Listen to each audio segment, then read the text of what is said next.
All right, we can get started. So Lisa, if you don't mind, if you could just give a little backstory. Sure. Hi, everybody. I'm Lisa Adams, and I'm the director for the Military and Veterans Center at UT Dallas. We are a department on campus that provides programs, resources, and support for all the military connected students.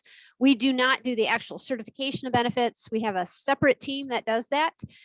So we work together to process benefits and then to provide the support you need while you're students. And so some of the things that our office does for prospective students is we will meet with prospective students. You can contact our office. We'll talk you through like the admissions process. One of the things we do is we waive the $50 application fee, but we'll let you know, hey, here, these are the deadlines. You do have to have some planning involved when you apply to UTD. But UTD has some great opportunities for transfer students. We have assured admissions if you have a certain number of credit hours as well as a GPA. We do transfer scholarships that will stack on top of your GI Bill, so they don't work against each other. And so we really want to motivate you to do well in your community college experience. So then when you get here, you have a little bit of extra in money in your pocket if that's possible. So I think one thing you'll know, our office, we are staffed. I'm a veteran. We do have some veterans on staff. Not everybody is a veteran, but let's face it, that's how the society we live in works. So we learn to work together. But our space is open Monday through Friday, 8 to 5. And I will say a lot of what happens in our center during the day is studying. So we have computer stations that you can do free printing here. You can scan to email.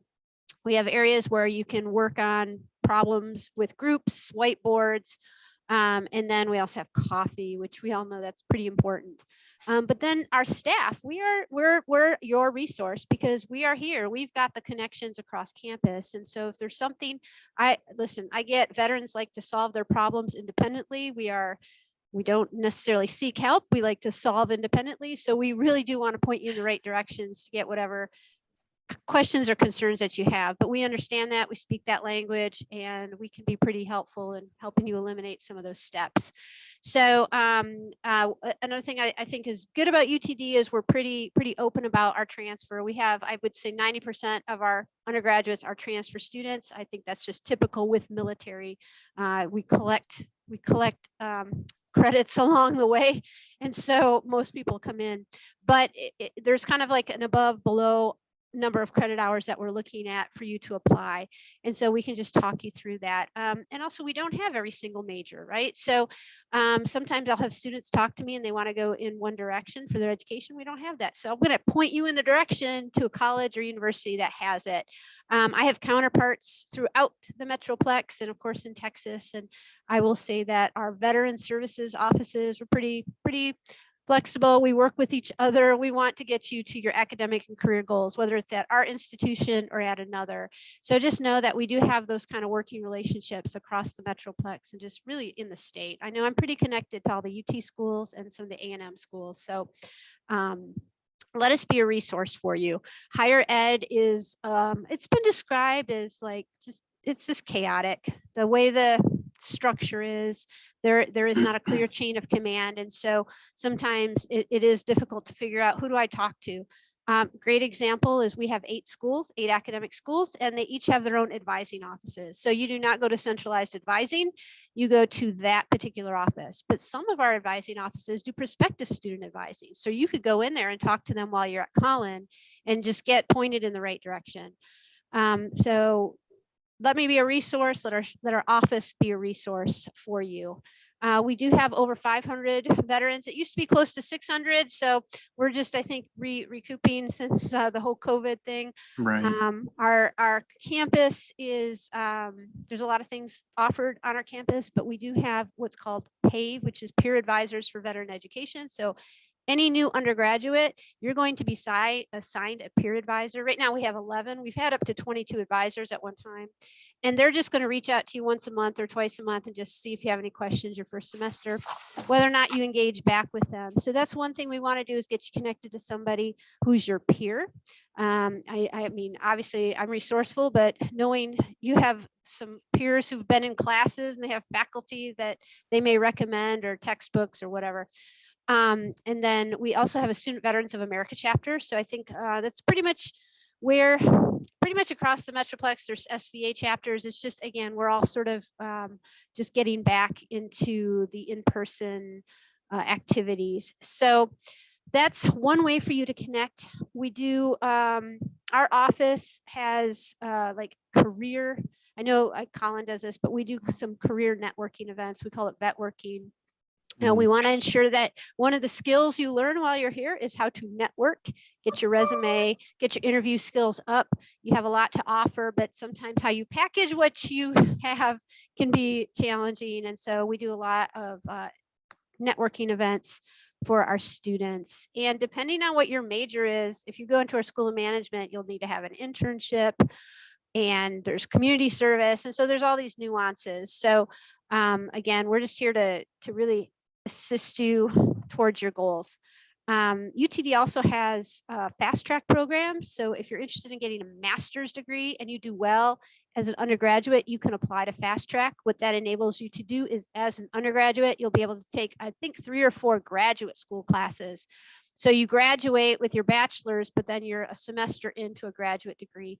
And man, that is a great way to be efficient with your GI Bill. So whether or not you pursue that master's degree immediately after graduating, or you hold off later, just having those graduate credits paid for by that GI Bill is really a good deal. So I think hopefully that gives you a good overview. I did link our website, so you can see on our website, we're going to be switching over to a different platform here in a few months. We're really transparent. Everything we do, we try to throw it on there. So our activities, our facilities, our staff, there is a checklist under the Attend UTD tab. Not everything applies, but that steps you through how to get the fee waiver. And then, of course, all of our contact information is on there.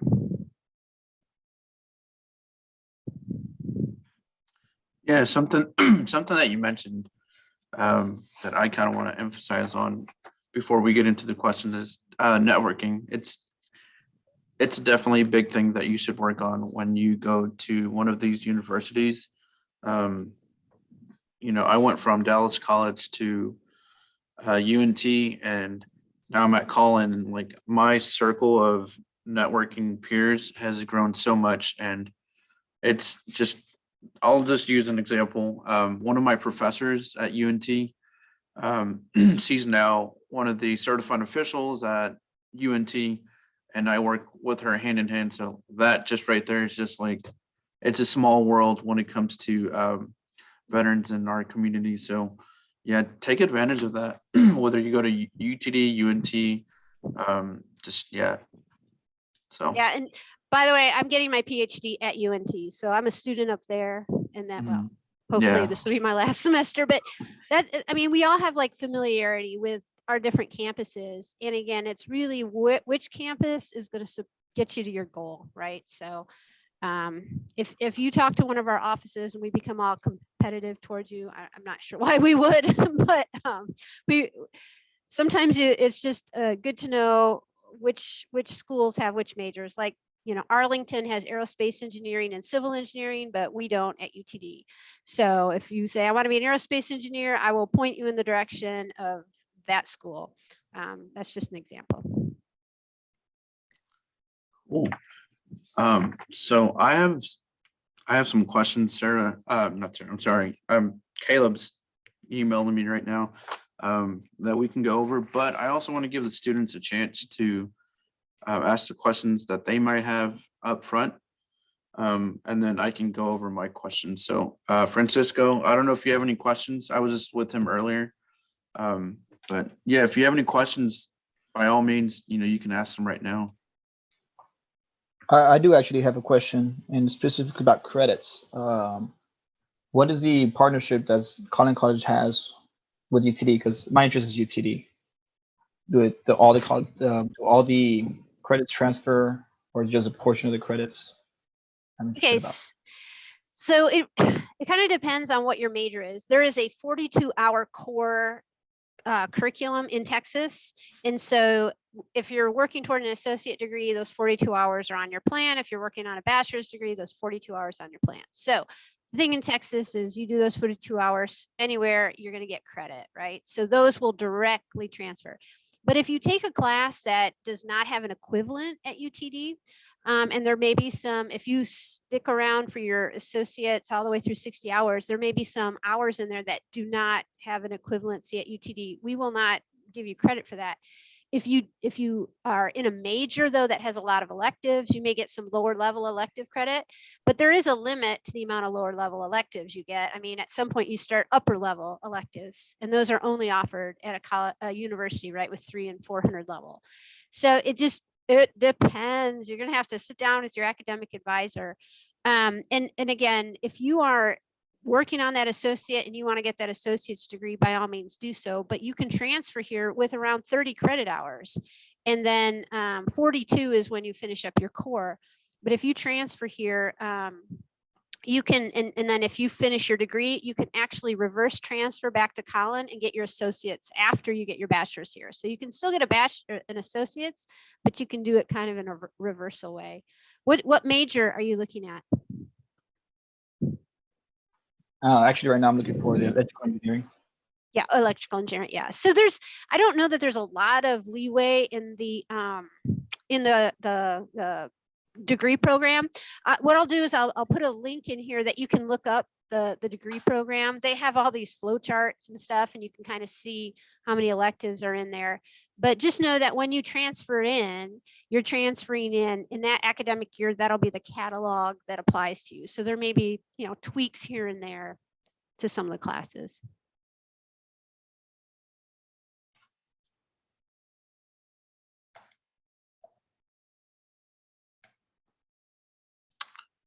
I don't know how to say your name. Absol. I'm sorry if I mispronounced it.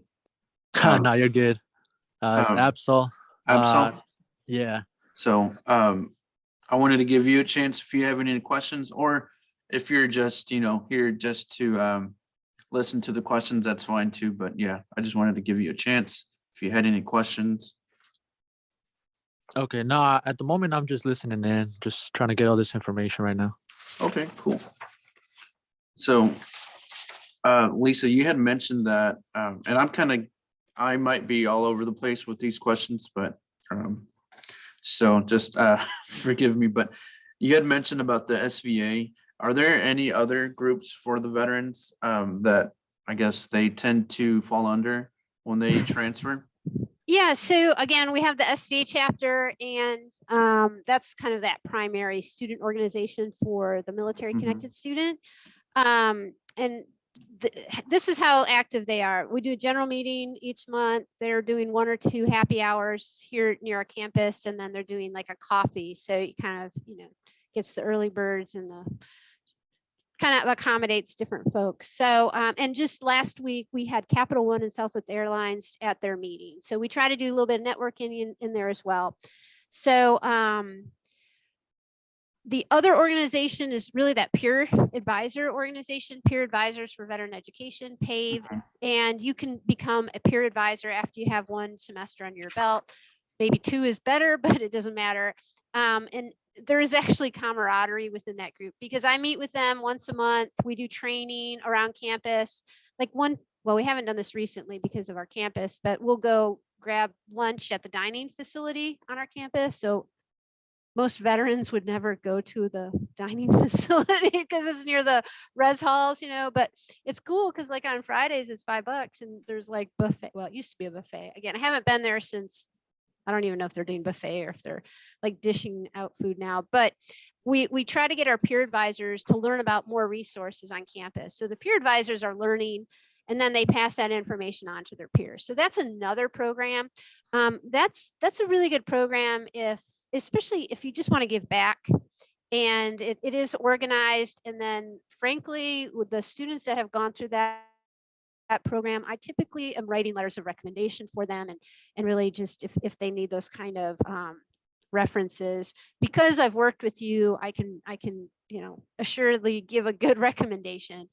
And then I think really that's it as far as the organizational. We do VA work study in our office. So Mhm. we'll have up to 10 students who work in here. VA work study, if you don't know about it, if you're on the GI Bill, at least 3/4 time, you can work at certain locations. You can work in our center. Our VA work study work in our reception area the most, and then they help us with our events. 10 hours minimum is what we're looking for. And we're very flexible with time. We just want the same time each week. And that's another way to develop camaraderie. But there are like 350 student organizations, I think, on this campus. It's pretty crazy. So we do have a few veteran, but you may find some other things interest you. Like, I mean, there's a some of our engineering organizations, they do Formula One cars. I mean, they're putting things together. Like, you may, if you're an accounting major, you may want to go into the accounting professional organization because they're going to connect you to people in the Metroplex who are within that profession. So you may want to start out here with the student veterans organizations, but eventually I would always encourage students to find one or two organizations related to their profession, or maybe just some of their interests.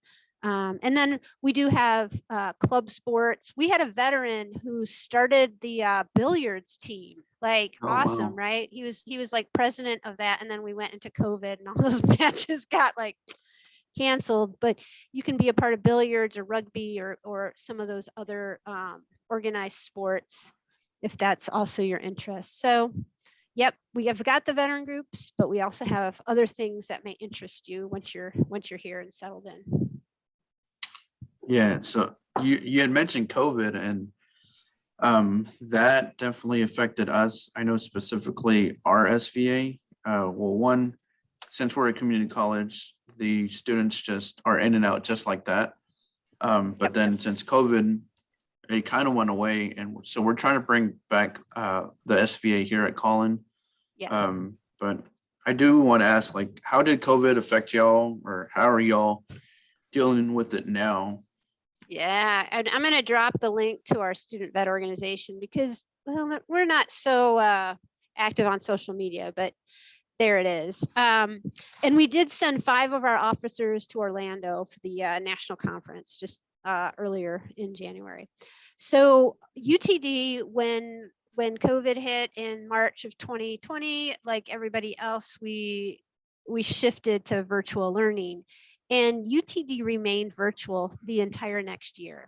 So this past fall, so fall 2021, we resumed in person. There was some de-densification of our classrooms, and that is a word that I'm quoting because that's what they said we were doing, de-densifying. And so we had just students would come in once or twice a week for those classes instead of every single time. So this last semester that we just started, we spent the first 3 weeks doing remote learning because of COVID, and now we are back in person. And last week we had a welcome back week and had a lot of people come through the center because we were giving away t-shirts and hats and stuff. So I think we're all like, doesn't matter which institution you're at, we're all sort of trying to figure out what do people want given, you know, what's going on. So we do a variety of in-person and virtual offerings, like our SVA meeting that we had last week.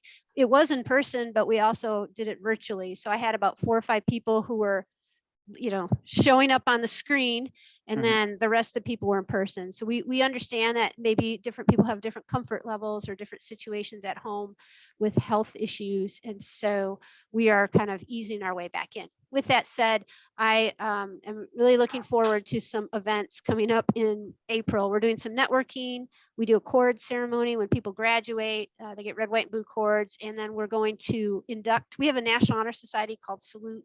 It's a national student veterans organization. So we're going to do all those things. And again, we try to make people comfortable within the state law, you know, and we have masks available if people want them. And if they don't, well, that's also within the state law. So, but we do understand that some people have reservations. So our classrooms at UTD though are fully back. And so it is up to the faculty members to take attendance and locations in case they need to do any contact tracing or something like that. Yeah, you mentioned graduation, and hopefully, whenever students transfer, they do graduate from that associate's degree. But I will say it's completely different when you walk that stage at the university.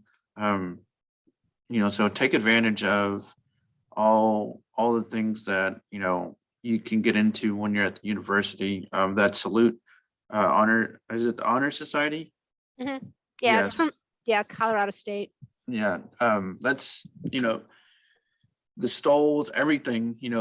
It's a very special. Give me 1 second. Someone's trying to join. We don't do the stoles. We're not allowed to do the stoles, but we are allowed to do the red, white, and blue corns. Right, yeah, yeah. Sorry. Yeah. I know certain schools do it differently, but yeah, the red, white, and blue.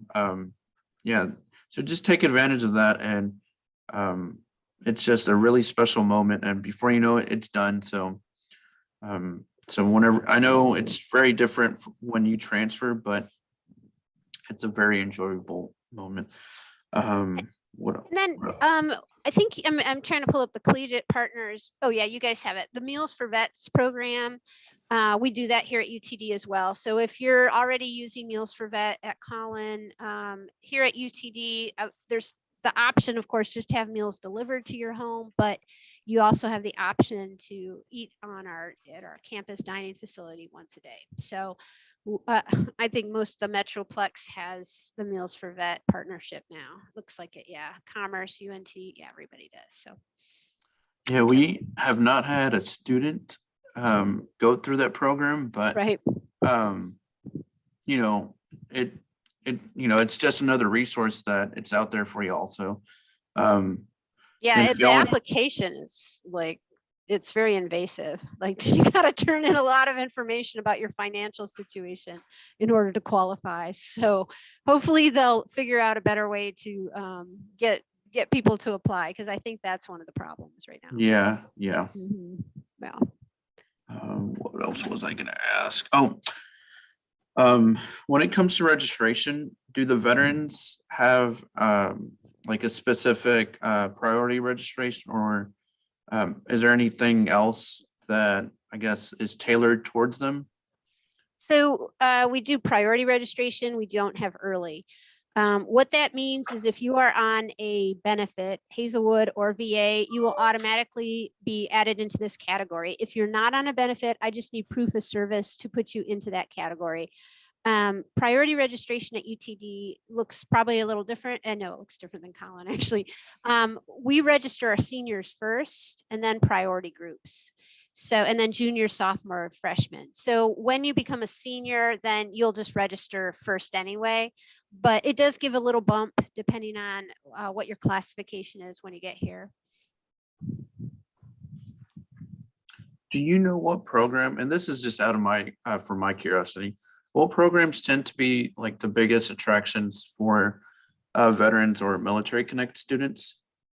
Yeah, I could look that up for you, but I know that about 32%, so about a third of our undergraduates are in engineering and computer science. So that's a solid group. That's why we have whiteboards, because of all the calculations happening in the center.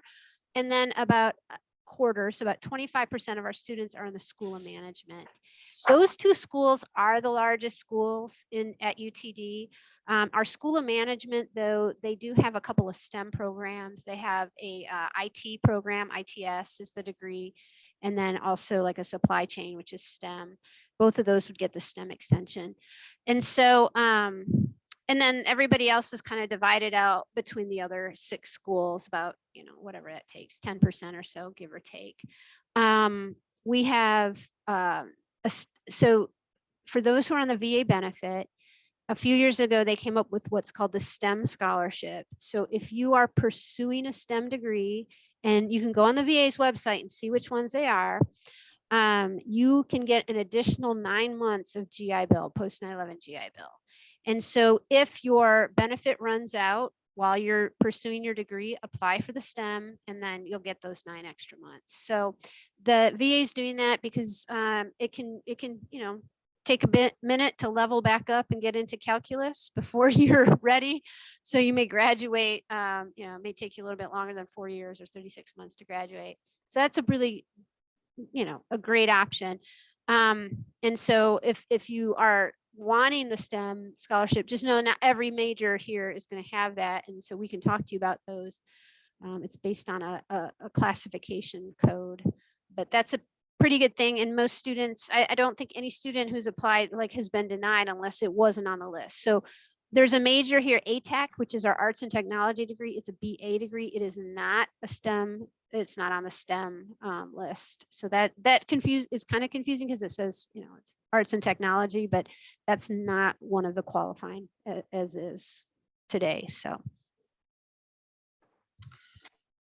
When a student goes from, I guess, any type of VA benefit to Hazelwood, how does that work? Because I mean, typically, I guess from what I've seen, the GI Bill, if, no one's perfect, sometimes they need extra time to take that course again, or they switch majors, but, eventually that GI Bill does run out. So how does that work when they switch from the GI Bill to Hazelwood?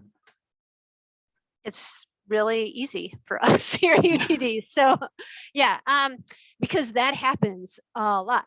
So we have, as I mentioned, we have a veterans benefits team, and they're in the Office of Financial Aid, and they're actually in the building next to me.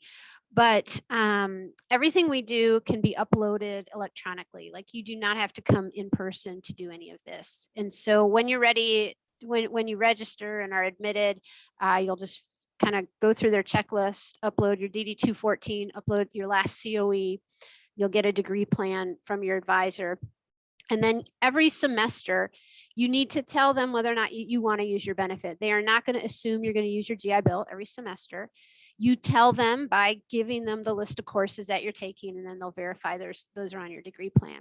When you get to the point that your GI Bill runs out, you just fill out the Hazelwood application, and they should already have your DD-214 on file. They'll just need to have that last COE that shows you have 0 benefits remaining, and then you just transition to the Hazelwood. So, and the other thing I want to mention, if you are a full-time student, you need to fill out the FAFSA, fill out the free application for federal student aid. And in many cases, depending on what your household income is, you will be eligible for grants and loans. I understand you may not want to take out a loan, but it's always good just to have that on file at the institution, because you never know what can happen.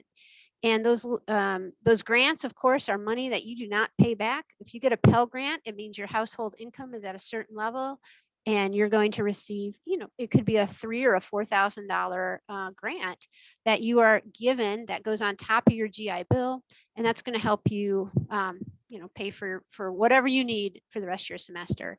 But you need to get those applications in. And in Texas, there's additional grants. So the sooner you get those things in, the better. Although you can always, just get it in is important.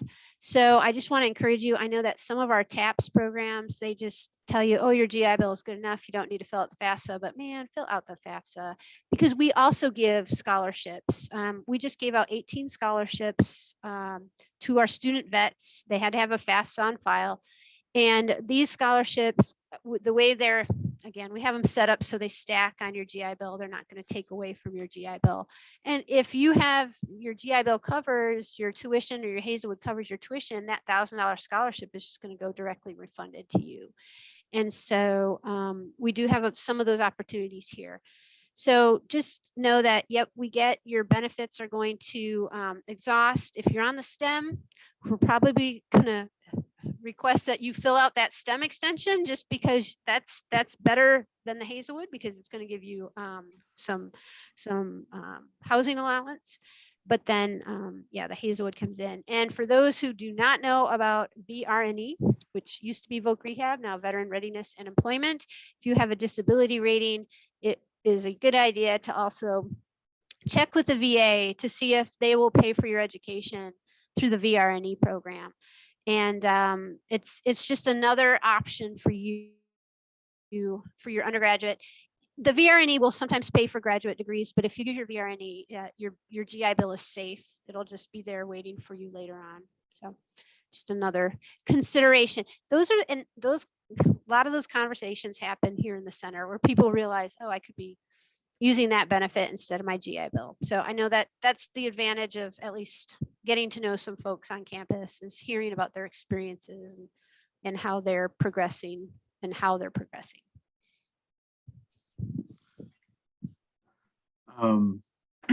For the person that just joined, Jose, I just wanted to open up the floor to see if you had any questions for Lisa.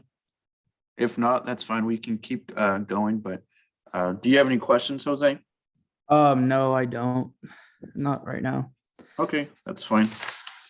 What else was I gonna ask?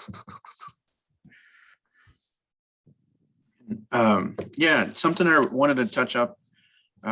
Yeah, apply for financial aid. I just get a lot of students here when I tell them about financial aid. Oh, I don't need that. The GI Bill don't be modest. Like, get all the help you can get, man. It's because on the long run, it's, right now, a lot of them are single, but, give it a couple months or a couple years, you're gonna get married, you're gonna have a family, you're gonna get that car. And yeah, so yeah, just utilize all the resources that you can get. And so another thing that we see is when you fill out the FAFSA, it's based on like 2 years ago, 1040. And if you were active duty a couple of years ago, your financial situation has changed, right? So the financial aid that you will have been awarded based on that employment is likely changed because you are not employed. Likely, really depends on what your rank was and if you had any additional pay. Okay, so in those cases, what we do is we can reevaluate your income based on your current situation, and it's a special circumstances form. So once you have that FAFSA in, it may be a good idea to talk to financial aid about, hey, here's my current situation. I'm no longer in E5 making this amount. I'm making, whatever. If you're working a part-time job, or maybe you don't have a spouse that's supplementing your household income, maybe a good idea to have your financial aid reevaluated. That happens at the school level, not at the federal level. The federal just cares about your 1040. The school cares about what your current situation is, right? And so you show them the documentation that you separated from the military, and I haven't been earning anything, and so reevaluate my aid. You could, and again, this could increase your grant award, your Pell eligibility.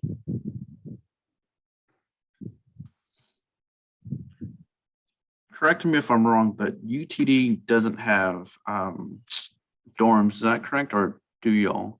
Oh yeah, we have dorms, residence halls.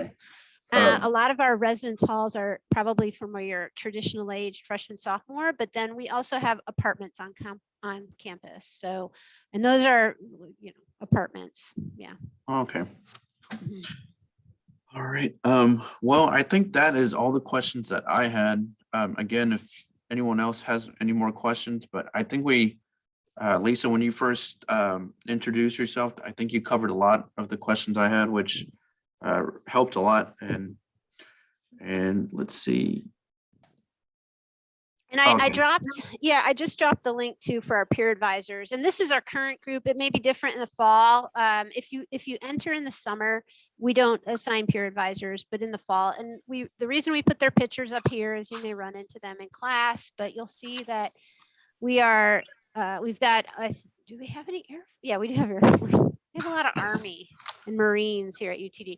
So we throw their majors on there. Obviously, we can't cover all the majors. That's just not possible. But if you are an engineering student, you'll get a peer advisor who's in engineering. And we try to make those distinctions. If you're in school of management, you'll get a management peer. And then the rest, it just kind of depends on what school everybody else is in. So. All right. For the two that kind of came in late, I will be uploading this this recording, and I'll be emailing you all the link. And feel free to share with any other veterans that in class.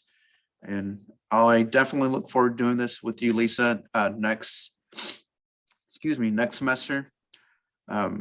Yeah, I just, like I said, we just definitely want to have veterans to get familiar with their next veterans team. And I wish that was something I did. Partly it was because of COVID. So I didn't go to the veterans office lounge at UNT until I was graduating. I was like, man, I missed out on so much. So I don't want that for y'all to happen. And UTD, I'm sure y'all have an amazing facility. And I definitely have to swing by. I think that's the closest university where I live. So If you want to meet with me or one of our staff, right now we're hiring our new assistant director who normally meets with prospective students. So I'm doing that for now, but this is a Qualtrics form that you can fill out. It'll automatically generate another email to you. And on that generated email will be my bookings page. So if you want to talk to me over the phone or via Teams or come into the center, you can do so using that form. Okay. And sometimes I block out my schedule, but if none of the times work, let me know and we'll make a time that works. I have a lot more availability than on those bookings. It's just what I allocate usually each week for that for now. Okay.